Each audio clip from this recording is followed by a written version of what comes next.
Now dear student, we are going to discuss question number 6.9, and in this question it is given to you a body is initially at rest. Clear? So it is given a body is having initially at rest, it means initial velocity is 0. Clear?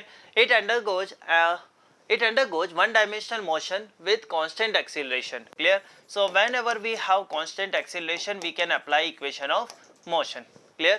Now it is given power delivered to it at time t is proportional to. Clear?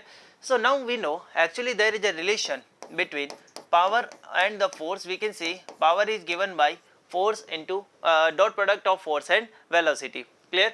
Because acceleration is constant, so I can say we can apply this equation of motion v equal to u plus at. Clear? So I can say initial velocity we have 0, acceleration is given to ua, and the time taken is t.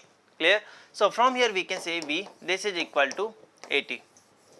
Clear? So v is equal to at. Clear? So now we can say force we can say, because acceleration is constant, so I can say the mass is also constant, so I can say f equal to mass into acceleration, and we are assuming force acting and the velocity vector both are in the same direction, so I can say this is v. Clear? So I can write like this, ma, and v is equal to, this is equal to at.